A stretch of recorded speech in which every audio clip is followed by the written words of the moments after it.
Greetings folks and welcome to another 8/16/32-bit. I'm your host Rob and today we're going to be looking at something a little bit special. Now, if you're a follower of aftermarket and homebrew games for the Sega Mega Drive, you will know the name Paprium.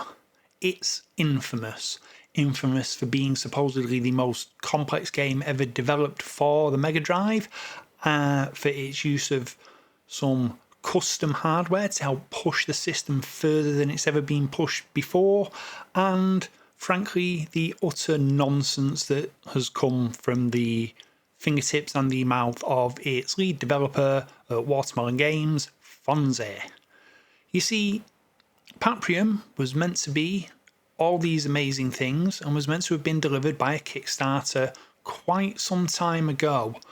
Well, while some people did start to receive copies of the game a few years ago, there are still backers out there who've not seen hide nor hair of their copies, thanks to Watermelon's increasingly bizarre excuses as to why it hasn't shipped, including PayPal holding on to money that's not theirs. And there's plenty of videos on YouTube if you want to find out about the Paprium scandal.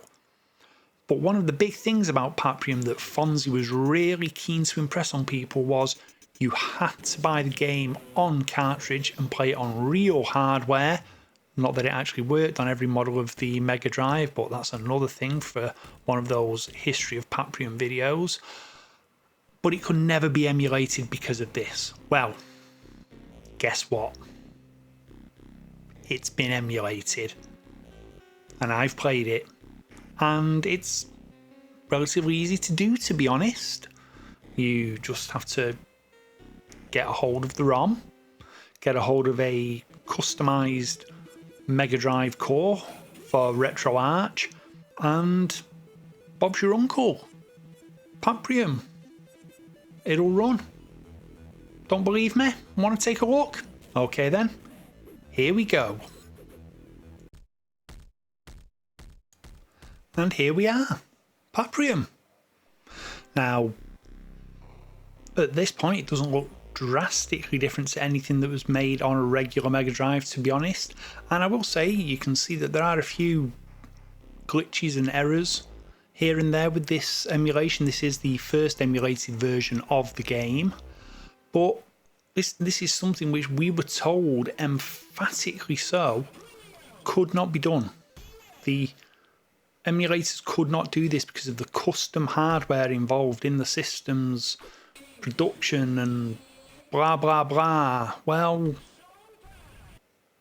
yeah, as you can see, this is it. This is using RetroArch. There is, like I said, there's a custom LibRetro core for the Mega Drive, and here you have Paprium.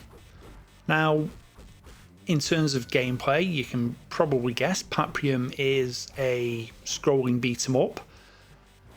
It has, well, some of its visual design is definitely taken from Streets of Rage 2 and 3, the health bars, the font used for the character names and such. Obviously the sprites are significantly bigger, we're talking more Final Fight sort of size sprites, and it has a very cyberpunk, dystopian, post-apocalyptic look and feel to it. Now, I have to be honest, it does play quite well. It's fun. You know, beat 'em ups are probably my favourite genre on the 16-bit systems, and this is an excellent example of what can be done. Now, I'm looking at it, and from my perspective, yes, this is apparently an 80 megabit ROM size, which is roughly 8-ish megabytes as a ROM, and there doesn't appear to be a humongous amount that perhaps couldn't have been done on a stock Mega Drive. Yes, you might have had to put some borders in there to help maintain the speed, but you know, yes, the audio is excellent. It does have some brilliant audio, which is actually, you know, not brilliantly emulated in this. It doesn't exactly sound its peak. And yeah, there's a lot of animation in here and a lot of incidental detail, which, yeah, do give it away as being something that isn't running on a completely stock system.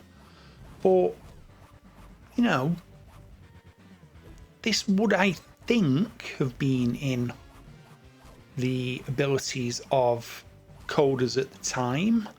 Had Sega put more support into custom chips the way Nintendo did with its mapper chips. But yeah, this is the unemulatable, you'll never be able to play it unless you buy one of our original cartridges game of Paprium. Now, as I said earlier, I'm not going to get into the history of this game and the various scandals surrounding it, other than to say that Watermelon, or to be more specific, Fonzie, the guy that runs Watermelon, is what I would politely call a bit of a tit. And, you know, there are huge elements of what's gone on with Paprium over the years, which for the longest time led people to believe it was a scam. Now, as I said, there are cartridges out there. You know, you can see people doing unboxing videos on YouTube of the copies that they received. But it is notable that there are still people out there who backed this game many years ago now. I think it was 2017, 2018 when this was first announced, who at the time I'm recording this, which is late July 2025, still haven't received their copies of the game. And for many of them, this may well end up being the only way they can play what they paid for. Now, I'm quite sure that Fonzie will go after people who've done this. The reverse engineering project for this has been going on for a while, and, you know, he won't be happy. But hey, at the end of the day, especially with the community like you get around retro systems, you might as well be begging people to crack your ROM and get it running on an emulator, because the second you tell people in a scene, hey, you can't do this, it's impossible, they're going to try and do it, and they've done it. Now, ethically, is there an issue here? Yes and no. Yes, this is still technically a current commercial product, but I will flip that round by saying that also people paid for this game, in some cases sort of 6, 7, 8 years ago, and they're still waiting for their damn copy, which allegedly, according to Watermelon, exists, but who knows? Now, from a purely technical standpoint, the fact that all the custom hardware, which was believed to be a fairly simple FPGA, and apparently not that difficult to crack after all, has been cracked and is running, says that some of what was coming out from Watermelon Games about the technology behind this game was what we might generously call a little bit of bullshit. But hey, it's impressive. I mean, if this had come out back in the day, people would have been blown away by it. You know, it's an impressive achievement. As I said, it's not something that I don't think couldn't have been done at the time, you know. Money and resources and everything like that, you know.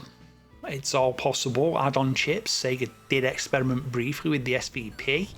And as I said, Nintendo had plenty of enhancement chips for the NES and the SNES, including the very well-known Super FX chip, amongst others.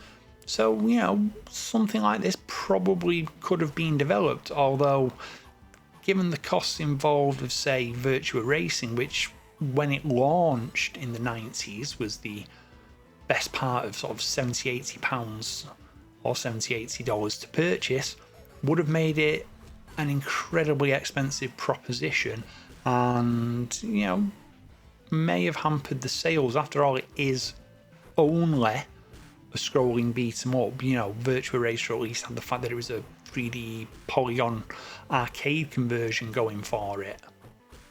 But anyway, I digress. Paprium, the impossible to emulate game, emulated. Now, if you've enjoyed this video, do feel free to leave me a like. If you really enjoyed the video, hit that subscribe button, and if you want to know when I upload a new video, because YouTube's algorithm is a bit of a bugger these days, hit the bell icon to be notified when I do a new upload. But I'm Rob. This is 81632-bit. I'm going to thank those people who are gracious enough to have YouTube memberships and Patreon memberships with me. Currently Left Back and Old Scott Retro. You guys are awesome. There are options for you to do that yourself. You'll see the links in the description below. And yeah, this is Rob, playing the impossible emulation, saying I'll see you on the next video. Bye bye.